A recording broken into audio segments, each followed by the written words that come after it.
But, bonjour. Oui, bonjour à vous. C'est une grande chance en fait de vous croiser ici à Angoulême. Bah non, parce que c'est plutôt normal de me croiser ici, non? Oui. Ce serait une grande chance de me croiser à Roland-Garros, voilà, ce serait, Oui. ce serait plus une chance. Mais là, à Angoulême, qui est le festival de la bande dessinée, ça semble plutôt normal, je dirais. Et là, on vous retrouve à Angoulême parce qu'en même temps, on vient de sortir un Lucky Luke, mais je trouvais génial, selon qui est les Indomptés. Oui. Et en même temps, on se retrouve avec un Lucky Luke qui est en fait babysitter malgré lui. Ouais. Oui, il se retrouve, Lucky Luke est charge d'âme. Il se trouve encombré par trois, surtout deux enfants, qui lui donnent pas mal de fil à retordre. Parce que, on l'imagine aisément, Lucky Luke, les gamins, c'est pas trop son truc. Non. Mais comme il a sens et responsabilité, parce que c'est un héros, eh bien, il peut pas se conduire avec les enfants comme les autres personnages du livre se conduisent, c'est-à-dire que il les abandonne, alors que Lucky Luke, même si ça va contre son tempérament, eh ben, il faut qu'il s'occupe d'eux. Voilà. Et en même temps, ça va avec de la souffrance.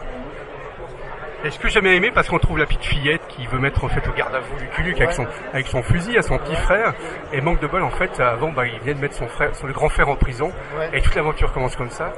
Et moi ce que j'ai adoré dans cette BD, c'est qu'on retrouve le saloon, en fait les danseuses, tout cet univers qu'on voyait avec les années dans Lucky Luke. Bah, j'ai repris un peu les motifs traditionnels de toute la mythologie, enfin, lukienne. Donc oui, effectivement, il y a le saloon, il y a le shérif un peu paresseux, ou carrément incompétent, les petits panneaux d'entrée de Gilles typiques de Goscinny, les hors-la-loi, voilà, c'est tous ces motifs que je me suis amusé vraiment à reconvoquer, à remettre en scène. Moi, je me suis régalé moi, à faire ce livre. J'ai l'impression d'avoir 10 ans, je retombais en enfance. Et moi, ce que j'ai aimé, c'est qu'en même temps, c'est du grand cinéma. Parce que quand on lit cette bande dessinée, on est dans un grand western, et ça, il m'a beaucoup plu. Vous avez travaillé comment, en fait? En même temps, ça veut dire que vous étiez fan de Lucky Luke, de western? Je connais très bien. Je connais bien le western, et je connais Lucky Luke par cœur. J'ai travaillé, surtout, j'ai travaillé vite.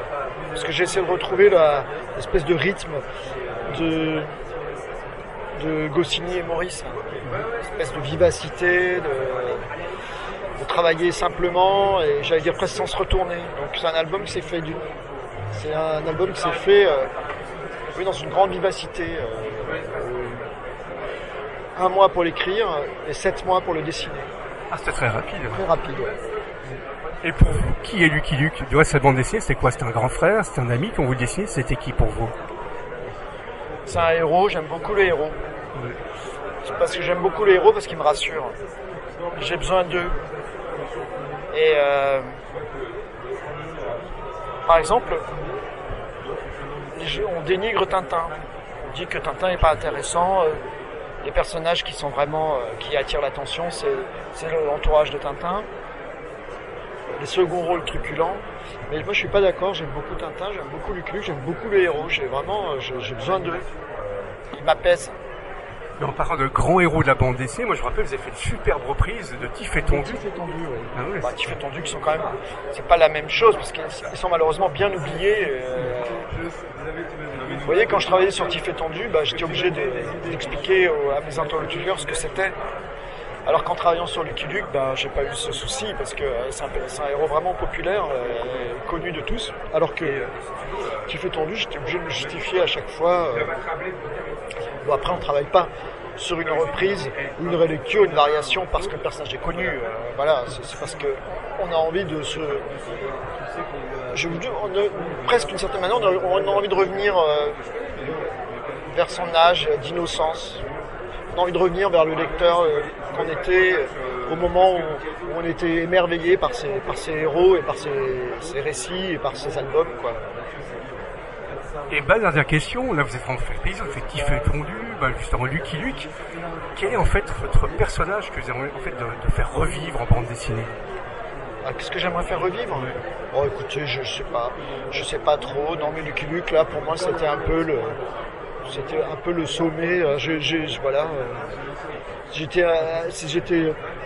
alpiniste, je dirais que j'ai vaincu le sommet que je convoitais, quoi. Je vois pas trop là où je peux aller. Voilà. Non. Non, mais c'est vrai que c'est une question qu'on se pose entre nous, dessinateurs, comme ça. On spécule et on s'amuse. Mais Lucky Luke m'a comblé, en fait, là. Je vous remercie beaucoup, vous avez accordé du temps. Merci. C'est très gentil. Merci beaucoup. Merci beaucoup.